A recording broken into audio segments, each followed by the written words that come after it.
የወሬ ስልቻው ቀበሮ። ፔንግዊን፣ አጋዘንና ቀበሮ ጥሩ ጓደኛሞች ሆነው ይኖሩ ነበር። አንድ ቀን ፔንግዊንና አጋዘን ጫካ ውስጥ ሲሄዱ በጣም ብዙ ፍራፍሬ አዩ። ከዛም ያዩትን ነገር ለማንም ላለመናገርና በሚስጥር ለመያዝ ተስማሙ።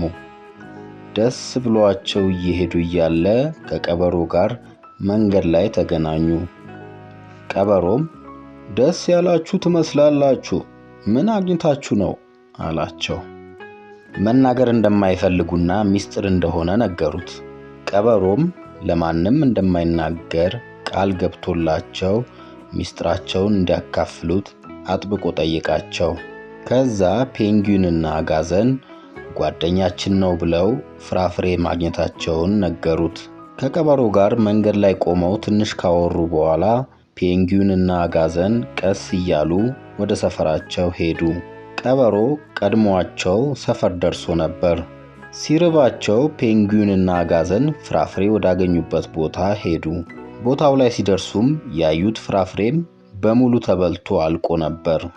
ቀበሮ ለአጋዘንና ለፔንግዊን የገባውን ቃል ሳያከብር ሚስጥሩን ተናግሮ ነበር። አጋዘንና ፔንግዊን በሁኔታው አዝነው እየሄዱ እያለ ጫካ ውስጥ በጣም ብዙ ምግብ አገኙ።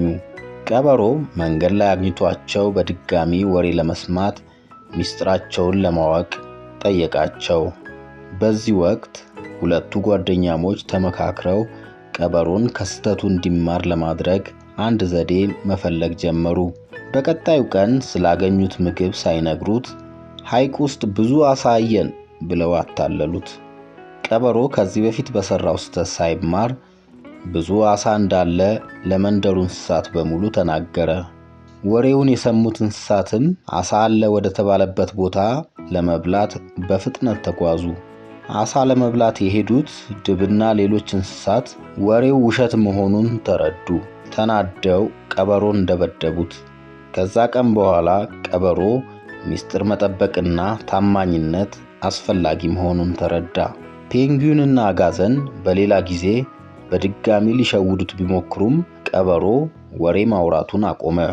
ፔንግዊንና አጋዘን ይቅርታ አድርገውለት ቀበሮን በድጋሚ ታማኝ ጓደኛቸው ሆኖ እንደ ድሮ በሰላም መኖር ጀመሩ። ተረቴን መልሱ፣ አፌን በዳቦ አብሱ።